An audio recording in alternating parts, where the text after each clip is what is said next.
ദൈവനാമത്തിന് മഹത്വം ഉണ്ടാകട്ടെ. ജീവ നിറവിലേക്ക് ഏവരെയും സ്വാഗതം ചെയ്തുകൊള്ളുന്നു.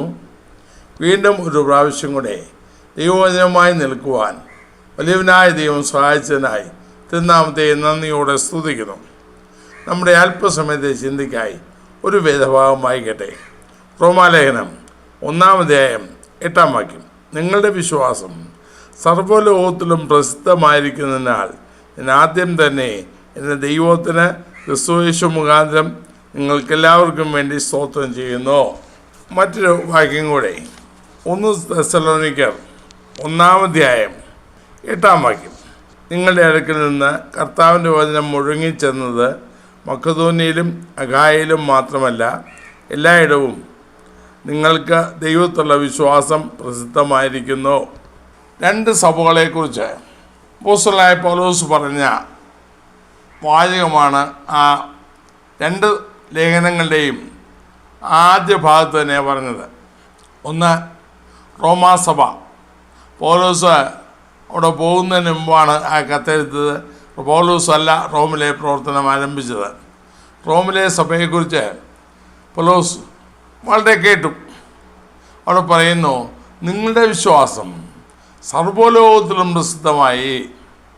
ഇൻ്റർനെറ്റും മറ്റേ ആധുനിക വാർത്താവിനിമയ സൗകര്യങ്ങളൊന്നുമില്ലാത്ത ഒരു കാലത്ത് ജീവിച്ചിരുന്ന വിശ്വാസികളെക്കുറിച്ചാണ് ഇത് പറഞ്ഞത്. തെസ്സലോനിക്ക സഭ പൗലോസാണ് ആരംഭിച്ചത്. അല്ലെങ്കിൽ 3 ആഴ്ച മാത്രം ആ ദേശത്ത് തങ്ങി. പിന്നെ പൗലോസിന് അവിടെ നിൽക്കുവാൻ കഴിഞ്ഞില്ല. അശക്തമായ എതിർപ്പുണ്ടായിരുന്നു. അപ്പോൾ ആ 3 ആഴ്ചത്തെ പ്രവർത്തനം കൊണ്ട് ഒരു നല്ല സഭയോട് ഉടലെടുത്തു. അവർക്ക് കത്തെഴുതിയപ്പോൾ അവരോടും പറയുന്നത് ഇതാണ്, നിങ്ങളുടെ വിശ്വാസം എല്ലായിടവും നിങ്ങൾക്ക് ദൈവത്തുള്ള വിശ്വാസം പ്രസിദ്ധമായിരിക്കുന്നു. അതിൻ്റെ 6 മുതൽ 9 വരെയുള്ള വാക്യങ്ങൾ അവരുടെ വിശ്വാസത്തെക്കുറിച്ചാണ് പറയുന്നത്. ഈ 2 സഭകളെക്കുറിച്ചും ഉള്ള എന്താണ് അവർക്ക് ഇത്ര അവരുടെ വിശ്വാസം പ്രസിദ്ധമാകാൻ കാരണം? ഇന്ന് എനിക്ക് പറയാനുള്ളത്, നമുക്ക് വിശ്വാസമുണ്ട് എന്നെങ്ങനെ അറിയാം? മറ്റുള്ളവർ എങ്ങനെ അറിയുന്നു? കഴിഞ്ഞ 3 ആഴ്ചകളായി വിശ്വാസ ജീവിതത്തിൻ്റെ അല്ലെങ്കിൽ എൻ്റെ നീതിമാൻ വിശ്വാസത്താൽ ജീവിക്കും എന്നുള്ളതിനെ അടിസ്ഥാനമാക്കി 3 വീഡിയോ ചെയ്ത് ഞാൻ ഓർക്കുന്നു. വിശ്വാസമുള്ള ജീവിതം ശ്രേഷ്ഠമായ ജീവിതമാണ്. ഏറ്റവും ശ്രേഷ്ഠമായ ജീവിതം. വിശ്വാസമുള്ള ജീവിതം ക്രിസ്തു കേന്ദ്രീകൃതമാണ്. വിശ്വാസമുള്ള ജീവിതം കർത്താവിനെ മഹത്വപ്പെടുത്തുന്നതാണ്. വിശ്വാസമുള്ള ജീവിതം പരിത്യാഗത്തിൻ്റെ ജീവിതമാണ്. വിശ്വാസമുള്ള ജീവിതം ജയജീവിതമാണ് എന്ന് നമ്മൾ സവിസ്തരമായി ചിന്തിച്ചു. എനിക്ക് വിശ്വാസമുണ്ട് എന്ന് ഞാൻ മറ്റുള്ളവർ എങ്ങനെ അറിയുന്നേ? പുതിയ നിയമത്തിൽ പലരുടെയും വിശ്വാസത്തെക്കുറിച്ച് പ്രശംസിച്ചിട്ടുള്ളത് നമുക്ക് കാണാം. മത്തായിയുടെ സുവിശേഷത്തിൽ തന്നെ 2 പുറജാതി വ്യക്തികൾ കർത്താവേശുവിനെ കാണാൻ വന്നപ്പോൾ അവരെ ആവശ്യമെന്നോട് അറിയിച്ചപ്പോൾ അവരുടെ വിശ്വാസത്തെക്കുറിച്ച് വളരെ ശ്ലാഘനീയമായ നിലയിൽ പറഞ്ഞത് കാണാം. ഒന്ന്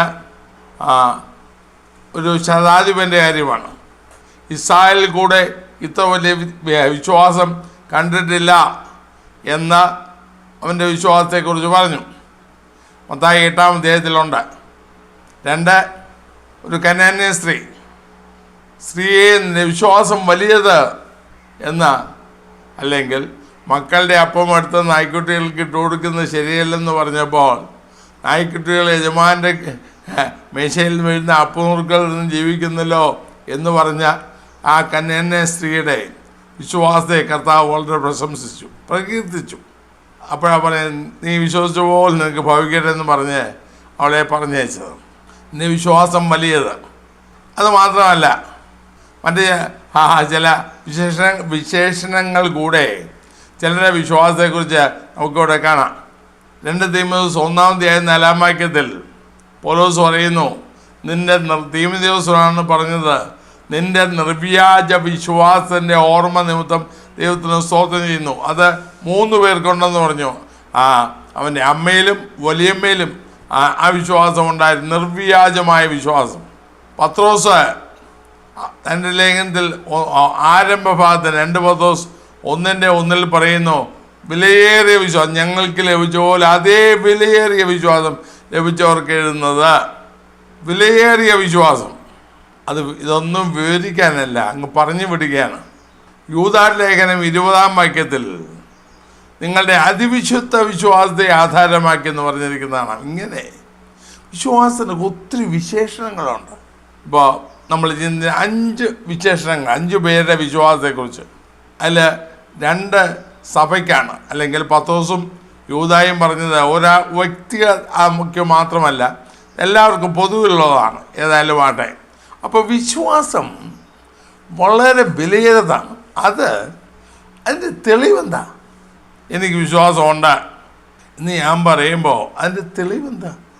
എന്തെങ്കിലും എടുത്തു പറയാനുണ്ടോ? ഞാൻ മറ്റേ ആദ്യത്തെ വിശ്വാസ ജീവിതത്തെക്കുറിച്ചുള്ള വീഡിയോ ചെയ്തതിന് ശേഷം അതിലങ്ങ് അവസാനിപ്പിച്ചതാണ്. എന്നാൽ ദൈവത്തിൻ്റെ ആത്മാവ് പിന്നെയും എന്നോട് സംസാരിക്കുകയും എന്നെ ഉണർത്തുകയും ചെയ്തു. അതാണ് ഈ വീഡിയോയ്ക്ക് ആധാരം. എനിക്ക് വിശ്വാസമുണ്ടെങ്കിൽ ഞാൻ എന്തു ചെയ്യും? പ്രത്യേകിച്ചും അല്ലെങ്കിൽ ഞാൻ ഒരാളിനെ വിശ്വസിച്ചാൽ, അതാരുമാകട്ടെ, ആളിൽ വിശ്വാസം അർപ്പിച്ചാൽ ഞാൻ എങ്ങനെ പെരുമാറും? അത് കർത്താവാകുമ്പോൾ എത്രയധികം. മറ്റു വാക്കിൽ പറഞ്ഞാൽ കർത്താവായ യേശുവാകുമ്പോൾ, സകലത്തിനും ഉടയവനാകുമ്പോൾ അത് എത്രയധികം. ലോകജീവിതത്തിൽ തന്നെ നമുക്ക് ചില ആളുകളെ നാം കണ്ണുമടച്ച് വിശ്വസിക്കും. കർത്താവിനെ വിശ്വസിച്ചാലും അങ്ങനെ വേണ്ടേ? അതിനെക്കുറിച്ചാണ് ഇന്ന് എനിക്ക് പറയാനുള്ളത്. ഞാൻ കർത്താവിനെ വിശ്വസിച്ചാൽ എന്നെ എങ്ങനെ പെരുമാറും? 1, വിശ്വാസം എന്ന വാക്ക് അതിൻ്റെ ശരിയായ അർത്ഥം ഞാൻ പലപ്പോൾ പറഞ്ഞു, പല വീഡിയോകൾ അത് പറയാറുണ്ട്. ആശ്രയം എന്നാ വരിക. വെറും ബിലീഫ് അല്ല. ഐ ബിലീവ് എന്ന് പറഞ്ഞിട്ട് കാര്യം, ഞാൻ വിശ്വസിക്കുന്നു എന്ന് പറഞ്ഞിട്ട് കാര്യമില്ല. വെറും ബിലീഫ് അല്ല. പിന്നെയോ കർത്താവ് യേശുവിൽ ആശ്രയിക്കുക. ഞാൻ പണ്ടൊരു വീഡിയോയിൽ പറഞ്ഞത് എനിക്ക് ഓർമ്മയുണ്ട്. ഓസ്വാൾഡ് ജെ സ്മിത്തിൻ്റെ ചില പുസ്തകങ്ങളിൽ നിന്നാണ് ആ പ്രത്യേകത ഞാൻ ഗ്രഹിച്ചത്. കർത്താവായ യേശുവിൽ വിശ്വസിക്കുക, എന്നാൽ നീയും നിൻ്റെ കുടുംബവും രക്ഷ പ്രാപിക്കും എന്നുള്ളതിന് പകരം കർത്താവായ യേശുവിൽ ആശ്രയിക്കുക, എന്നാൽ നിൻ്റെ കുടുംബവും രക്ഷ പ്രാപിക്കും എന്നാണ് ഉള്ളതെന്ന് ആ കർത്തദാസൻ എഴുതുന്നത് എനിക്കിപ്പോഴും ഓർമ്മയുണ്ട്. ഒരു 40 വർഷം മുൻപെങ്ങാണ്ടാണ് അദ്ദേഹത്തിൻ്റെ പുസ്തകങ്ങൾ വായിച്ചത്. എന്നാൽ ഇന്നും എൻ്റെ ഓർമ്മയിൽ തങ്ങി നിൽക്കുന്നു. അപ്പോൾ വിശ്വാസം എന്ന് പറയുമ്പോൾ ക്രിസ്തീയ വിശ്വാസം വെറും ഭാഗമുള്ള ഉരുവിടലല്ല, യഥാർത്ഥ ആശ്രയമാണ്. അവനിൽ ആശ്രയിക്കുക. 2 കൊരിന്ത്യർ 1-ാം അധ്യായം പൗലോസ് പറയുന്നുണ്ട്, തനിക്ക് ആസ്യയിൽ വെച്ചുണ്ടായ കഷ്ടങ്ങളെക്കുറിച്ച് പറഞ്ഞപ്പോൾ പൗലോസ് പറഞ്ഞ ഒരു വാക്കെന്നെ തൊട്ടു. 9-ാം വാക്യം, അതേ ഞങ്ങളിലല്ല മരിച്ചവരെ ഉറപ്പിക്കുന്ന ദൈവത്തിൽ തന്നെ ആശ്രയിപ്പാൻ തക്കവണ്ണം നിങ്ങൾ മരിക്കുമെന്ന് ഉള്ളിൽ നിർണയിക്കേണ്ടി വന്നു. ശ്രദ്ധിക്കണം, മരിച്ചവരെ ഉറപ്പിക്കുന്ന ദൈവത്തിൽ തന്നെ ആശ്രയിപ്പാൻ തക്കവണ്ണം. ദൈവത്തിൽ തന്നെ, ദൈവത്തിൽ കൂടെ എന്നല്ല, ദൈവത്തിൽ തന്നെ. ശരിയായ വിശ്വാസം ഇതാണ്. അവനിൽ ആശ്രയിക്കുക. യെരമ്യാ പ്രവചനത്തിൽ 17-ാം അധ്യായത്തിൽ 7-ാം വാക്യത്തിൽ നമ്മിങ്ങനെ കാണുന്നല്ലോ, യഹോവയിൽ ആശ്രയിക്കുകയും യഹോവ കൂടെ ആശ്രയമായിരിക്കുകയും ചെയ്യുന്നതെന്നല്ല. യഹോവയിൽ ആശ്രയിക്കുകയും യഹോവ തന്നെ തൻ്റെ ആശ്രയമായിരിക്കുകയും ചെയ്യുന്ന മനുഷ്യൻ ഭാഗ്യവാൻ. പലർക്കും കർത്താവ് കൂടെ എന്ന അല്ല, കർത്താവ് മാത്രം. എൻ്റെ മുകളിലത്തെ വാക്കിലുണ്ട്, ഭാഗത്തുണ്ട് 5-ാം വാക്യം, മനുഷ്യൻ ആശ്രയിച്ച് ജഡത്തെ തന്നെ ഭുജമാക്കി ഹൃദയം കൊണ്ട് യഹോവയെ വിട്ട് മാറുന്ന മനുഷ്യൻ ശപിക്കപ്പെട്ടവൻ. മനുഷ്യനിൽ ആശ്രയിച്ച് ജഡത്തെ തന്നെ ഭുജമാക്കി. ഇന്ന് ഭൂരിപക്ഷം ആശ്രയക്കാരും അങ്ങനെയല്ലേ? എന്നാൽ യഹോവ തന്നെ, വേറൊരു ഓൾട്ടർനേറ്റീവ് ഇല്ല, എൻ്റെ കർത്താവ് മാത്രം. അപ്പോൾ ഞാൻ വിശ്വാസിയാണ്, യഥാർത്ഥ വിശ്വാസിയാണ് എന്ന് പറയുമ്പോൾ അതിൻ്റെ അടയാളം ഇതാണ്, ഞാൻ കർത്താവിൽ തന്നെ ആശ്രയിക്കുന്നു. ദാവീദിന്റെ സങ്കീർത്തനങ്ങളൊക്കെ അവൻ പറയുന്നൊരു വാചകമുണ്ട്, ആശ്രയം. ജനമേ എല്ലാ കാലത്തും അവനിൽ ആശ്രയിപ്പീൻ, നിങ്ങളുടെ ഹൃദയം അവൻ്റെ മുമ്പിൽ പകരുവീൻ. ദൈവം നമുക്ക് സങ്കേതമാകുന്നു എന്ന് 62-ാം സങ്കീർത്തനത്തിൽ പറയുന്നല്ലോ. 20-ാം സങ്കീർത്തനത്തിൽ അവസാന ഭാഗത്ത് വരുമ്പോൾ ചിലർ രഥങ്ങളിലും ചിലർ കുതിരകളിലും ആശ്രയിക്കുന്നു, ഞങ്ങളോ ഞങ്ങളുടെ ദൈവമായ യഹോവയുടെ നാമത്തെ കീർത്തിക്കുന്നു. അവർ കുഞ്ഞു വീണുപോയി, ഞങ്ങൾ എഴുന്നേറ്റ് നിൽക്കുന്നു. അപ്പോൾ രഥങ്ങളിലും കുതിരകളിലും അല്ലെങ്കിൽ മനുഷ്യനിർമ്മിത മാർഗങ്ങളിലോ മറ്റ് സഹായ മാർഗങ്ങളിലോ അല്ല, കർത്താവിൽ തന്നെ ആശ്രയിക്കുന്നതാണ് യഥാർത്ഥ വിശ്വാസത്തിന്റെ ലക്ഷണം. അവനിൽ മാത്രം ആശ്രയിക്കുക. വേറെ സംഗീതത്തിൽ 71-ാം സങ്കീർത്തനത്തിൽ ആണെന്ന് തോന്നുന്നു ദാവീദ് ഇങ്ങനെ പറഞ്ഞല്ലോ, ബാല്യം മുതൽ നീ എൻ്റെ ആശ്രയം, ബാല്യം മുതൽ. അപ്പോൾ കർത്താവിൽ തന്നെ ആശ്രയിക്കുക, അവനിൽ മാത്രം ആശ്രയിക്കുക. അത് യഥാർത്ഥ വിശ്വാസത്തിന്റെ ലക്ഷണമാണ്. തൻ്റെ ആവശ്യങ്ങൾക്ക്, തൻ്റെ പ്രശ്നങ്ങൾക്ക്, മുന്നോട്ടുള്ള ഗമനത്തിന് അവനിൽ തന്നെ ആശ്രയിച്ച് അവനെ കാത്തിരിക്കുക. അത് പിന്നാലെ വരുന്ന നമുക്ക് ചിന്തിക്കാം. അവനിൽ തന്നെ ആശ്രയിക്കുക. ആശ്രയം വിശ്രമിക്കുന്നതിലും ആശ്രയിക്കുന്നതിലും നിങ്ങളുടെ ബലമാണെന്ന് യശയ്യാവിലുണ്ടല്ലോ. അപ്പോൾ കർത്താവിനെ വിശ്വസിക്കുന്നവൻ കർത്താവിൽ ആശ്രയിക്കും. നാമും ലോകത്തിലെ മനുഷ്യനെ വിശ്വസിക്കുമ്പോൾ അവരെ ഡിപ്പെൻഡ് ചെയ്യുന്നില്ലേ? നമ്മുടെ മാതാപിതാക്കൾ നമ്മെ വളർത്തിയപ്പോൾ നമ്മുടെ ഡിപ്പെൻഡൻസ് എന്ന് അവരെ ആശ്രയിക്കുന്നവർ.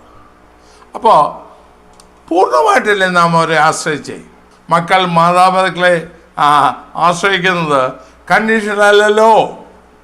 പോട്ടെ, ഞാൻ കുറെ കൂടെ ഈ ചിന്താഗതി വന്നപ്പോൾ കുറെ കൂടെ കടന്ന് ചിന്തിപ്പാണ്ടയായി. നമുക്ക് ഒരു കാറിലോ ബസ്സിലോ ട്രെയിനിലോ വിമാനത്തിലോ ഒക്കെ യാത്ര ചെയ്യാൻ ഒരു ബുദ്ധിമുട്ടുമില്ല. എന്ത് ഉല്ലാസത്തിലാണ് നാം ആ ട്രെയിനിൽ കയറുന്നത് അല്ലെങ്കിൽ പ്ലെയിനിൽ കയറുന്നത്. അത് പൊളിഞ്ഞു വീഴുമെന്നോ അതിൻ്റെ ഘടനയെക്കുറിച്ചോ ഉള്ള സംശയമോ അല്ലെങ്കിൽ പൈലറ്റ് ആരോഗ്യവാനാണോ ഇതൊന്നും ചിന്തിക്കത്തില്ലല്ലോ. അത്ര ഒരു ചിന്തയുമില്ല. അതിനെ കൊണ്ടുപോക്കോ എന്നും പറഞ്ഞ് പൂർണ്ണമായി നമ്മെ ഏൽപ്പിച്ചു കൊടുക്കുകയാണ്. ലോകത്തിലെ എല്ലാ കാര്യത്തിനും അല്ലെങ്കിൽ വേറെ ഒരു സർജറി, ഒരു ഓപ്പറേഷൻ, ആ ഡോക്ടർ അതിൻ്റെ മധ്യത്തിൽ അല്ലെങ്കിൽ മണിക്കൂറുകൾ നീളുന്ന ഒരു ഓപ്പറേഷൻ ആണെങ്കിൽ ഡോക്ടർ അതിന് മുമ്പ് ആ അറ്റാക്ക് വന്ന് തീർന്നു പോകുമോ? കാരണം ഈ ശ്വാസം പുറത്തോട്ട് പോയെങ്കിൽ ഇത് അകത്ത് കയറിയെങ്കിലല്ലേ അടുത്ത മിനിറ്റ് ഉണ്ടെന്ന് പറയാനൊക്കത്തുള്ളൂ. അപ്പോൾ അവരെയൊക്കെ നാം കണ്ണുമടച്ച് ആശ്രയിക്കും. എന്നാൽ കർത്താവുമായുള്ള ബന്ധത്തിൽ വരുമ്പോൾ നാം വീണ്ടും വീണ്ടും വീണ്ടും ആലോചിക്കും.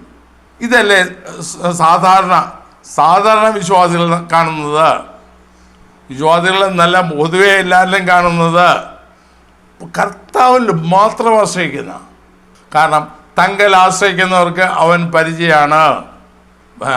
വേറെ സംഗീതത്തിൽ എഴുതിയിരിക്കുന്ന യഹോവയിൽ ആശ്രയിക്കുന്നവർ കുലുങ്ങാതെ എന്നേക്കും നിൽക്കുന്ന സിയോൻ പർവ്വതം പോലെയാകുന്നു. അവർ കുലുങ്ങത്തില്ല, അവർ കുലുങ്ങയില്ല, അവർ വിറയ്ക്കുകയില്ല. അവൻ ആശ്രയിക്കുന്നവർക്ക് പരിചയമാണ്. പക്ഷേ ഇതൊക്കെ പുസ്തകത്തിൽ എഴുതി വച്ചിരിക്കുന്നതേ ഉള്ളൂ. അത് അനുഭവമാക്കുന്നവർ ഭാഗ്യവാന്മാർ. അപ്പോൾ വിശ്വാസമുണ്ട് എന്നുള്ളതിൻ്റെ തെളിവ് അവൻ്റെ ദൈവാശ്രയത്തിൽ കാണും. വാക്കിൽ മാത്രമല്ല, പ്രവൃത്തിയിലും. അതുകൊണ്ടാണ് യാക്കോബ് പറഞ്ഞത്, പ്രവൃത്തിയില്ലാത്ത വ്യർത്ഥ മനുഷ്യ, പ്രവൃത്തിയില്ലാത്ത വിശ്വാസം ചത്തത് എന്ന് യാക്കോബ് പറയാൻ കാരണം അതാണ്. ഞാൻ കഴിഞ്ഞ വീഡിയോയിൽ പറഞ്ഞത് കർത്താവിലെന്നും എൻ്റെ ആശ്രയം നാം പറയുന്നു, പാടുന്നു.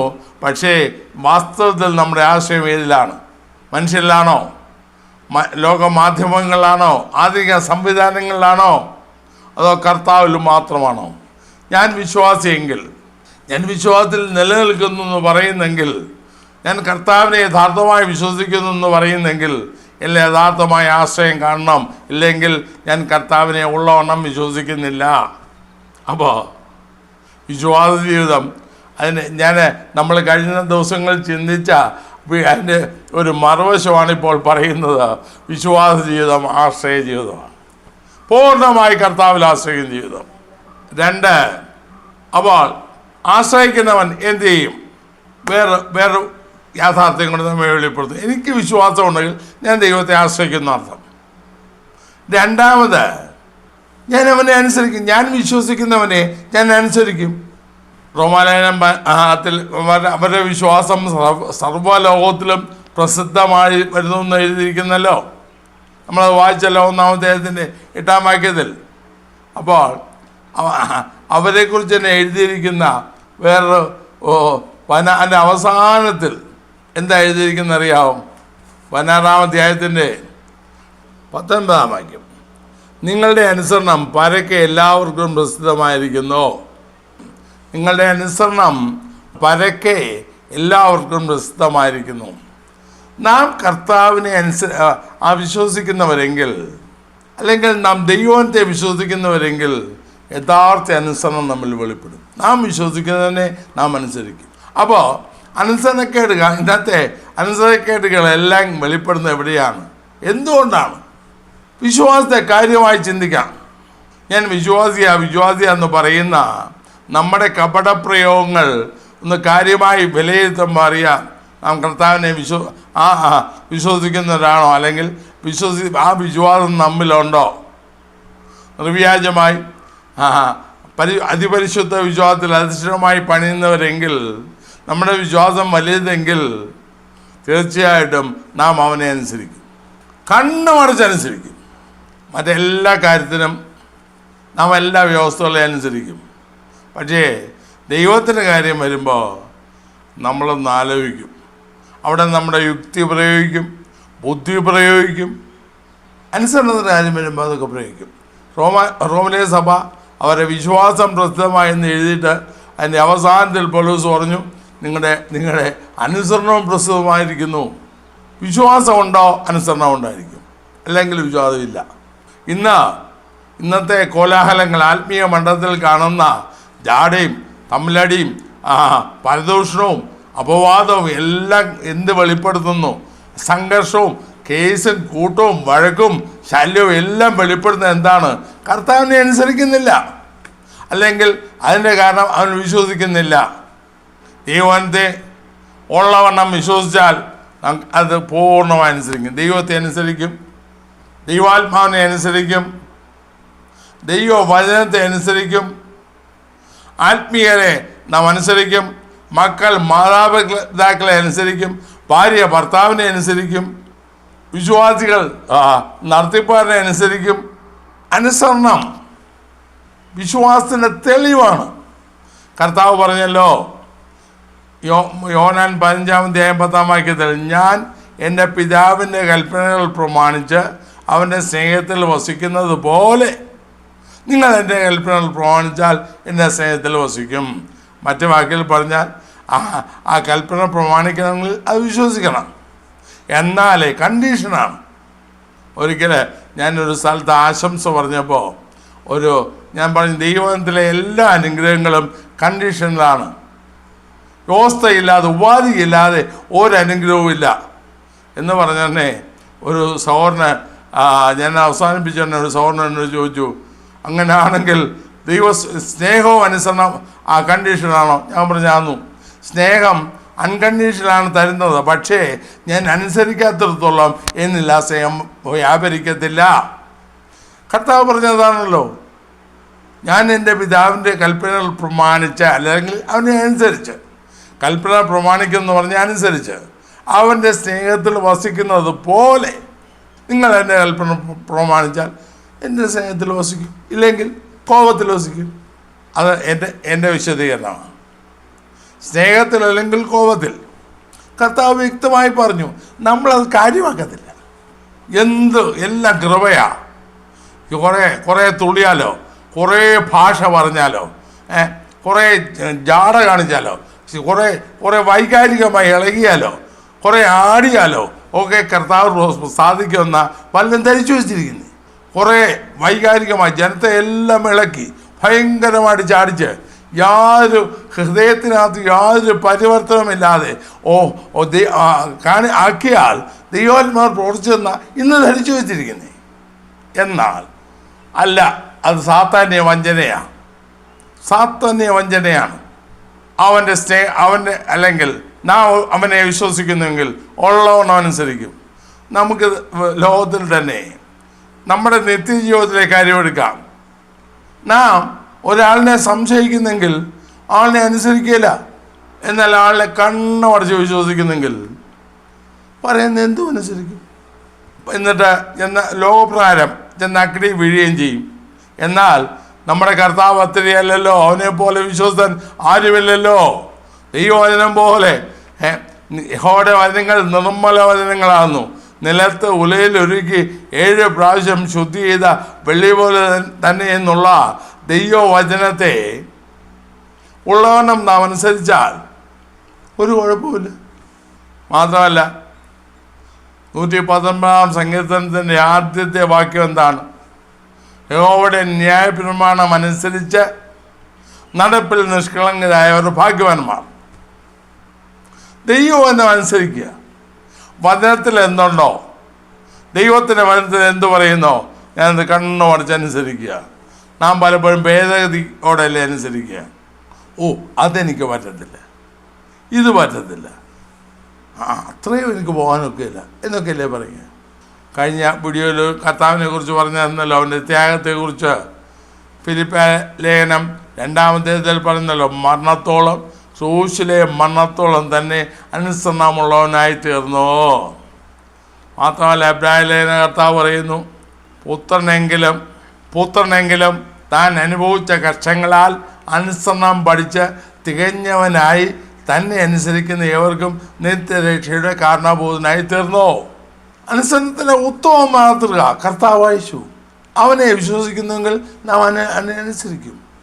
ദൈവവചനത്തെ അനുസരിക്കും, ദൈവത്തിൻ്റെ ആത്മാവിനെ അനുസരിക്കും, ദൈവിക നടത്തിപ്പ് അനുസരിക്കും, വ്യവസ്ഥയെ അനുസരിക്കും. ദൈവവചനത്തിൻ്റെ വ്യവസ്ഥ ഇതാണ് അനുസരണം. അപ്പോൾ ഞാൻ കർത്താവിനെ വിശ്വസിക്കുന്നെങ്കിൽ കർത്താവിനെ അനുസരിക്കും. ഇല്ലെങ്കിൽ, വിശ്വാസമില്ലെങ്കിൽ ഞാൻ അനുസരിക്കില്ല. യെശയ്യാ 1-ാം അധ്യായത്തിൽ ഇങ്ങനെ ഉണ്ടല്ലോ, നിങ്ങൾ മനസ്സ് വച്ച് കേട്ടനുസരിക്കുന്നു എങ്കിൽ ദേശത്തിലെ നന്മ അനുഭവിക്കും. ദൈവത്തിൻ്റെ അനുഗ്രഹം നമ്മുടെ മേൽ വസിക്കണമെങ്കിൽ മനസ്സ് വച്ച് കേട്ടനുസരിക്കണം. മനസ്സ് വച്ച്, നിർബന്ധത്താൽ അനുസരിക്കുകയല്ല, ശിക്ഷയെ ഭയന്നനുസരിക്കുകയല്ല. ലോകത്തിൻ്റെ അനുസരണമൊക്കെ എങ്ങനെ? എന്നാൽ മനസ്സോടെ അനുസരിക്കുക. അപ്പോൾ ഇത് നീണ്ടു പോകേണ്ട വിഷയമാണ്. ഞാൻ ചുരുക്കി അങ്ങ് പറഞ്ഞു കൊടുക്കുകയാണ്. വിശ്വാസമുണ്ടോ അവിടെ അനുസരണം ഉണ്ടായിരിക്കും. എവിടെ വിശ്വാസമില്ലയോ അവിടെ അനുസരണം കാണത്തില്ല. ഇന്നത്തെ പ്രശ്നങ്ങളുടെയൊക്കെ കാരണങ്ങളിൽ ഒന്ന് ഇതാണല്ലോ അനുസരണക്കേട്. അനുസരണക്കേണ്ട മക്കളിൽ എന്താ വ്യാപരിക്കുന്ന വ്യക്തമായ വേദപുസ്തകത്തിൽ എഴുതിയിട്ടുണ്ട്. അനുസരണക്കേണ്ട മക്കളിൽ ഇപ്പോൾ വ്യാപരിക്കുന്ന ആത്മാവ് എന്ന എഫേസ്യർ 2-ാം അധ്യായത്തിലുണ്ടല്ലോ. അപ്പോൾ നാം വളരെ സൂക്ഷിക്കുക. ഞാൻ വിശ്വാസിയെങ്കിൽ ഞാൻ ദൈവത്തെ ഒന്നുകൂടെ പറയുന്നു, ദൈവത്തിൻ്റെ പരിശുദ്ധാത്മാവിനെ അനുസരിച്ചിരിക്കും. യെശയ്യാ 63-ാം അധ്യായത്തിലാണെന്ന് തോന്നുന്നു, ഇങ്ങനെ ഒരു വാക്യമുണ്ട്, അവർ മത്സരിച്ച് അവൻ്റെ പരിശുദ്ധാത്മാവിനെ ദുഃഖിപ്പിച്ചു. മത്സരിച്ച് അവൻ്റെ പരിശുദ്ധാത്മാവിനെ ദുഃഖിപ്പിച്ചു. ഒട്ടനേക വാക്യങ്ങൾ ഇങ്ങനെ പൊന്തി വരുന്ന അതവിടെ നിർത്തട്ടെ. മാത്രമല്ല ശമൂവേൽ പറഞ്ഞത് നല്ലൊരു മനുഷ്യൻ, പക്ഷേ ഈ ഒരു കൊച്ചു കാര്യത്തിൽ അവൻ അനുസരണക്കേട് കാണിച്ചു. കുറേ കൊന്നു, കുറേ കൊല്ലാതിരുന്നില്ല, നല്ലതിനെയൊക്കെ തിരഞ്ഞെടുത്തു, അത്രേ ചെയ്തുള്ളൂ.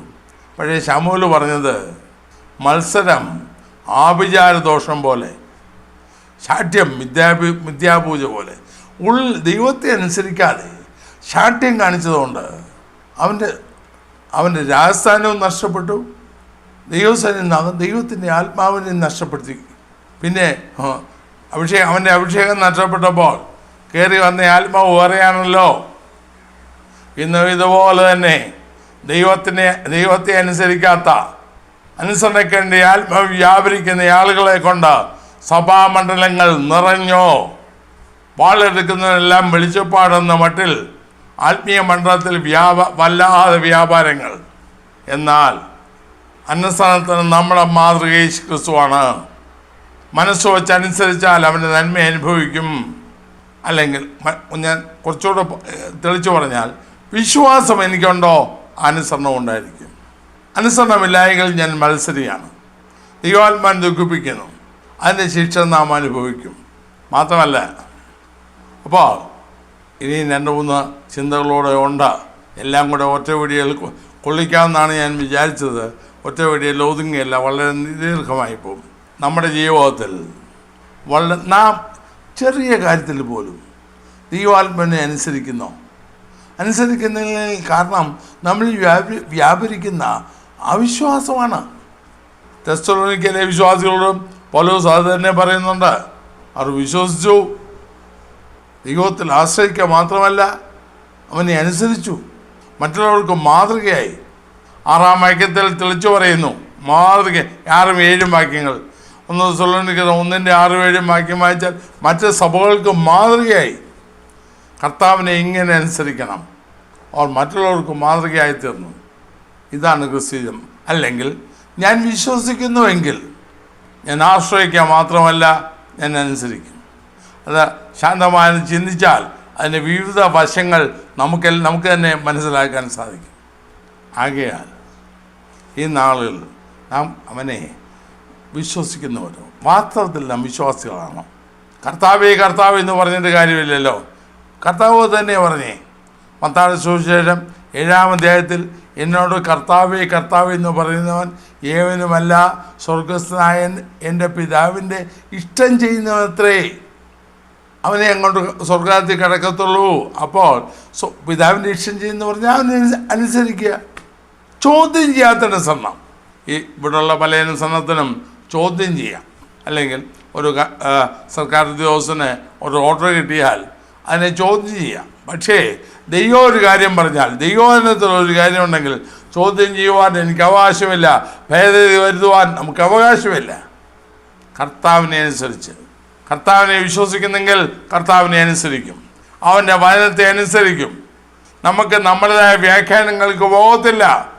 ആകയാൽ മനസ്സോടെ കർത്താവിൽ ആശ്രയിക്കുന്നവരായി, കർത്താവിനെ അനുസരിക്കുന്നവരായി ഉള്ള വിശ്വാസികളായി നമുക്ക് തീരാം.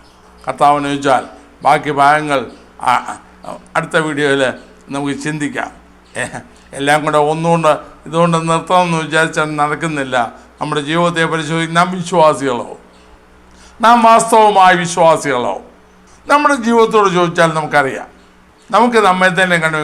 2 കൊരിന്ത്യർ 13-ാം അധ്യായത്തിൽ ഇങ്ങനെ എഴുതിയിരിക്കുന്നല്ലോ, നിങ്ങൾ വിശ്വാസത്തിൽ ഇരിക്കുന്നുവോ എന്ന് നിങ്ങളെ തന്നെ പരീക്ഷിപ്പീൻ. എന്തർത്ഥവത്തായ ചോദ്യമാണ്. നാം വിശ്വാസത്തിലാണോ? നാം വിശ്വാസത്തിലായിരിക്കും. മറ്റു പല കാര്യങ്ങളും നാം വിശ്വസിച്ചിരിക്കും. പല സിദ്ധാന്തങ്ങൾക്ക് നമുക്ക് വിശ്വാസമുണ്ടാകും. വേദപുസ്തക പ്രകാരമായ പലരുടെയും വ്യാഖ്യാനങ്ങൾ നാം വിശ്വസിക്കും. പക്ഷേ ദൈവവചനത്തെ വിശ്വസിക്കുന്നു, നമ്മുടെ കർത്താവിനെ വിശ്വസിക്കുന്നു. അതാ പ്രശ്നം. അവനിൽ വിശ്വസിക്കുന്നവൻ പൂർണ്ണമായി അവനെ ആശ്രയിക്കും. അവനിൽ വിശ്വസിക്കുന്നവൻ എന്ത് വന്നാലും അവനെ അനുസരിക്കും. ചോദ്യം ചെയ്യാതെ അവനെ അനുസരിക്കും. അതിന് കർത്താവ് നമ്മെ സഹായിക്കട്ടെ. നമ്മുടെ വിശ്വാസം വിശ്വാസം എന്ന്, അല്ലെങ്കിൽ ഞാൻ വിശ്വാസം എന്ന് വാഗൊണ്ട് പറഞ്ഞതിൻ്റെ കാര്യമില്ല. ഉള്ളവണ്ണമാണോ, ശരിയായ രീതിയിലാണോ എന്ന് ചിന്തിപ്പാൻ ഒരവസരമായി നമുക്ക് വിനിയോഗിക്കാം. നമുക്ക് ഇല്ലെങ്കിൽ ഏതെങ്കിലും ഭാഗത്ത് വീഴ്ചയുണ്ടെങ്കിൽ നമുക്ക് മടങ്ങി വരാം. കർത്താവ് നമ്മെ സഹായിക്കട്ടെ. നമുക്ക് പ്രാർത്ഥിക്കാം. കർത്താവേ, സ്നേഹവനായ സ്വർഗപിതാവേ, നല്ല സമയത്തിനായി സ്തോത്രം. അങ്ങനെ വിശ്വാസമുണ്ടെന്ന് ഞങ്ങൾ വാഗൊണ്ട് പറയുന്നു. പക്ഷേ ഞങ്ങൾ വിശ്വാസമുണ്ടോ എന്ന്, വാസ്തവമായി ഞങ്ങൾ അങ്ങനെ വിശ്വസിക്കുന്നോ എന്ന് ഞങ്ങളെ തന്നെ ശോധന ചെയ്യുവാൻ ഒരവസരം തന്നതിനായി സ്തോത്രം. അങ്ങനെ വിശ്വസിക്കുന്നവൻ അങ്ങനെ പൂർണ്ണമായി ആശ്രയിക്കുമെന്നും അങ്ങനെ വിശ്വസിക്കുന്നവൻ അങ്ങേ പൂർണ്ണമായി അനുസരിക്കുമെന്നും ചിന്തിപ്പാൻ ഞങ്ങൾക്കിടയായല്ലോ. ഞങ്ങളുടെ ജീവിതത്തെ കണ്ടുപിടിപ്പാൻ അവിടുന്ന് സഹായിക്കണമേ.